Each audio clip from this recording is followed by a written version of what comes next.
Operation Sindoor మనం చూసాం గత ఏడాదిలో అటు పాకిస్తాన్తో వచ్చిన ఒక చిన్నపాటి యుద్ధం.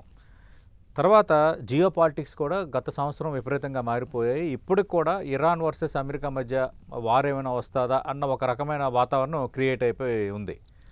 అంటే ఏంటంటే రక్షణ రంగాన్ని మరోంత బలోపేతం చేసుకోవాలి. ప్రపంచవ్యాప్తంగా ఎదురవుతున్న సవాళ్ళ నేపథ్యంలో, అలాగే ఏఐ టెక్నాలజీ విసురుతున్న సవాళ్ళ నేపథ్యంలో రక్షణ రంగం అనేది ఇప్పుడు అన్ని దేశాలకు ఒక ఫస్ట్ ప్రియారిటీ అయిపోయింది. ఈసారి ఆ ప్రియారిటీ ఉంటుందా బడ్జెట్లో? మీ అంచనా ఏంటి సార్? ప్రయారిటీ ఉండాలి, కానీ ప్రయారిటీ లాస్ట్ టైమే కొంత బడ్జెట్ తగ్గిందో బాగా పెద్ద బడ్జెట్ లేదు డిఫెన్స్కి, కొంత తగ్గినట్లే ఉంది అది. అక్కడ నేను అనేది ఏంటంటే అసలు వార్ స్వభావం మారింది అని మాట్లాడుకునే ముందు యూరోపియన్ దేశాలు బడ్జెట్ పెంచినాయి, డిఫెన్స్ బడ్జెట్ పెంచినాయి అమెరికా ఒత్తిడి మేరకు. నాటో దేశాలు, అలాగే కెనడా కూడా డిఫెన్స్ బడ్జెట్ పెంచింది. అంతకుముందు అమెరికా మీద ఆధారపడేది డిఫెన్స్ కోసం, ఈరోజు అది పెంచి చాలా దేశాలు డిఫెన్స్ బడ్జెట్ పెంచుకుంటున్నాయి. చైనా పెంచుతుంది, అమెరికా పరిస్థితి ఏమో తెలియదు, కానీ అమెరికా కూడా ప్రపంచంలో నెంబర్ 1 దేశం డిఫెన్స్ బడ్జెట్లో నెంబర్ 1 ఖర్చు పెట్టుద్ది. అయితే భారతదేశానికి సంబంధించినంతవరకు గ్రహించాల్సింది ఆపరేషన్ సింధూర్ తర్వాత మనం గ్రహించాల్సింది పాకిస్తాన్ దెబ్బతింది, కానీ బాగా దెబ్బతింది మన చేతిలో. కానీ పాకిస్తాన్ యుద్ధం చేసిన తీరు, అది డ్రోన్లు ఎక్కువ వాడింది. S-400 వస్తుంటే దాంతో మన డిఫెన్స్ అది ఉంటే దాని డ్రోన్లు విపరీతంగా. ఇప్పుడు ప్రపంచంలో యుద్ధ తీరు మారింది సార్. యుద్ధం గతంలో యుద్ధం కాదు ఇది. మీకు యుక్రెయిన్ రష్యా యుద్ధంలో కూడా డ్రోన్లతో అంత చిన్న బలహీనమైన యుక్రెయిన్, చిన్నదంటే బలహీనమైన యుక్రెయిన్ రష్యాని వాళ్ళు ఎలా పోరాడింది. యుద్ధం స్వభావం ఎసిమెట్రిక్ వార్ఫేర్. అంతకంటే ఇంట్రెస్ట్ ఏంటంటే వెనిజులా అధ్యక్షుడిని టేక్ ఆఫ్ చేయడానికి మేము ఒక కొత్త రకమైన టెక్నాలజీని వాడాము. అది ట్రంప్ నిన్న చేసిన ప్రకటన.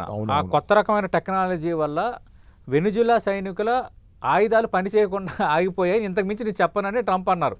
మరి నిజమో కాదో కానీ ఇప్పుడు చైనాతో యుద్ధం చేస్తే బాగుంటుంది. ఆ తరహా టెక్నాలజీలు అయితే అందుబాటులోకి వచ్చినాయో లేదో మనం అక్కడ కూడా వాళ్ళ హ్యూమన్ సోల్జర్ కూడా అక్కడ ఉన్న అతను ఏదో చెప్పాడని అన్నారు, అది పేపర్లో కూడా వచ్చింది.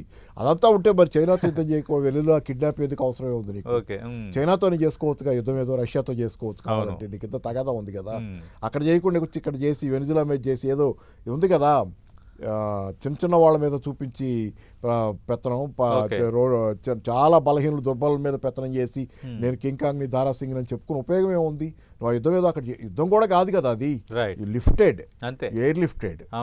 మరి అది గ్రీన్లాండ్ మీద చేస్తా. గ్రీన్లాండ్ ఎంతమంది ఉన్నారు? 57,000 మంది ఉన్న దేశం అది. దాని మీద యుద్ధమే చేయక్కర్లా, నువ్వు గట్టిగా పోయి అక్కడ చుట్టూ ఉంటుంటే అక్కడ చేయగలిగింది కూడా ఏం లేదు. వాళ్ళ మీద చేస్తున్నావు తప్పితే మరి రష్యాతో చైనాతో ఎందుకు పోవు? నువ్వు తైవాన్ మీదకి వస్తున్నాను అంటున్నాడు కదా రష్యా చైనా వాడు, చుట్టుముడుతున్నాడు, విన్యాసాలు చేస్తున్నాడు. ఓ మరి అక్కడికి పో, నీకు అంత మంచి సైనిక కొత్త ఆయుధాలు ఉంటే కనుక అట్టే పో. అందుకని ఇవన్నీ వాళ్ళ దగ్గర అంతకంటే మించినవి ఉన్నాయేమో, డోంట్ నో. ఈ కాదు అసలు వార్ స్వభావం మారిపోయింది. ఎసిమెట్రిక్ వార్ఫేర్ వచ్చిన తర్వాత ఒక డ్రోన్ ఉంది, ఒక డ్రోన్ తయారు చేయడానికి $100 ఖర్చు అయితే ఒక పెద్ద షిప్ ఉంది. అదే కదా యుక్రెయినియన్స్ చేసింది రష్యాతో.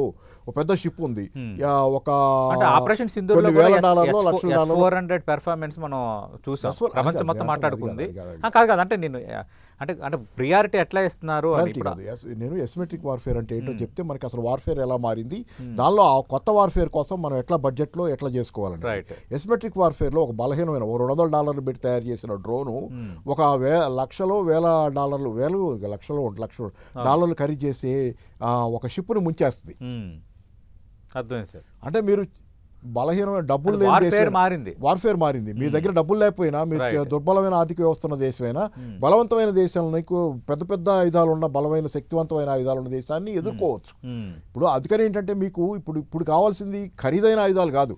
మన పోయి అమెరికా పోయి కూడా అయ్యే విమానాలు కొనుక్కొస్తానని మోడీ గారు, ఖరీదైనవి కాదు, తెలివిగా పనిచేయగల ఆయుధాలు, చిన్న తక్కువ ఖర్చులోనైనా శత్రువుని దెబ్బ కొట్టగలిగి. ఎందుకంటే మనం ముఖ్యంగా డిఫెన్స్ కోసం పోతున్నాం. మనం భారతదేశం ఎవరి మీద కావాలని ఎవరి మీదకి యుద్ధానికి పోలేదు కాబట్టి మనం డిఫెన్స్ కోసం ఉన్నాం, మనం రక్షణ చేసుకుంటున్నాం. రక్షణ చేసుకున్నప్పుడు ఖరీదైన ఎక్కర్లా. మీరు అఫెన్స్ కోసం కావాలంటే అమెరికా కొన్ని పెద్ద షిప్పులు అవి కావాలేమో, మీరు అవి ముంచేయడానికి ఇదేం అక్కర్లా, ఇది కావాలి, సింపుల్ ఇది. అందుకని ఏంటంటే మీకు యుద్ధం స్వభావం మారింది. దానిలో తక్కువ ఖర్చుతో యుద్ధం చేయొచ్చు అన్నప్పుడు రేపు పొద్దున పాకిస్తాన్ పరిస్థితి బాగుంటే కనుక ఆ తక్కువ ఖర్చు యుద్ధానికే ప్రయత్నం చేస్తుంది మన మీద. అంటే మన దగ్గర శక్తివంతం S-400 సరే, S-400 డిఫెండ్ చేస్తుంది ఇప్పుడు, కానీ డ్రోన్ల స్వామ్ వస్తే ఒక 1000 డ్రోన్లు ఒకేసారి వచ్చి పడితే S-400 మేబీ ఒక లిమిట్ దాటి దానికి కూడా కెపాసిటీ ఉండదు కదా. సో ఇవన్నీ కూడా దృష్టిలో పెట్టుకుని మారుస్తున్నారు. ఆల్రెడీ దేశంలో కూడా సాఫ్ట్వేర్ మారుతుంది. చాలా కంపెనీలు దేశీయంగా కూడా అనేక కంపెనీలు వచ్చినాయి. చాలా కొత్త సాఫ్ట్వేర్తో కొత్త రకాలుగా ఆయుధాలు తయారు చేస్తున్నారు. They are Right. Defending us. కాబట్టి యుద్ధ స్వభావం మారిన దాని ప్రకారం మన డిఫెన్స్ సెక్టర్లో కూడా, రక్షణ శాఖలో వీటిలో కూడా ఈ చర్చ నడుస్తుంది. అవును.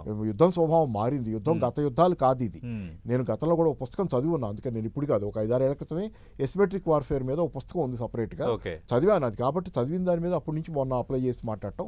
సరే, ఏదైనా ఏంటంటే యుక్రెయిన్లో జరుగుతుంది, రష్యాతో యుద్ధం, ఎసిమెట్రిక్ వార్ఫేరే. ఓకే. సో ఇవన్నీ దృష్టిలో పెట్టుకొని మనం ఆలోచించుకుంటే యుద్ధ స్వభావం, రోబోట్లు వస్తున్నాయి, రోబోట్ సైనికులు, అవును. రోబోట్ సైన్యం వస్తుంది, అవును. రోబోట్ల సైన్యం, మనుషులు కూడా బాగోకర్ల వారికి. అదే కాదు, సివిలియన్స్ ఫైట్ చేసే ఇది. గతంలో సైన్యం ఫైట్ చేసేది, ఒక దేశం సైన్యం ఇంకో దేశం సైన్యం. అవును. ఇప్పుడు అలా కాదు. ఇక్కడ కూర్చొని నేను గనక ఎక్స్పర్ట్ అయితే సాఫ్ట్వేర్లోనో దాన్ని ఉపయోగించడంలోనో లేకపోతే టెక్నాలజీలోనో ఎక్స్పర్ట్ అయితే అవును. ఒక కంట్రోల్ రూమ్లో కూర్చొని కూడా నేను యుద్ధం చేస్తుంటా. రైట్. ఇప్పుడు సైబర్ అటాక్స్ నథింగ్ బట్ అదే ఈ సైబర్ అటాకే కాదు, మనం రోబోట్ని ఆపరేట్ చేస్తుంటాను నేను ఇక్కడ అవును, కూర్చొని. అవును. అది ఎక్కడో బోర్డర్లో ఉంటుంది, నేను ఇక్కడ నుంచి ఆపరేట్ చేస్తుంటా. నేను బోర్డర్ యుద్ధరంగంలో ఉండను. అవును. కాబట్టి సివిల్ పాత్ర కూడా పెరిగింది. యుద్ధం అంటే ఈ రోజు కేవలం సైనికులు చేసేది కాదు. Right. ఒక దేశం మొత్తంగా విద్యావంతులై ఉంటే గనక, చైతన్యవంతులై ఉంటే గనక, Right. ఈ టెక్నాలజీ వాడగలిగిన వాళ్ళైతే మొత్తంగా దేశం చేసే యుద్ధం అది. రైట్.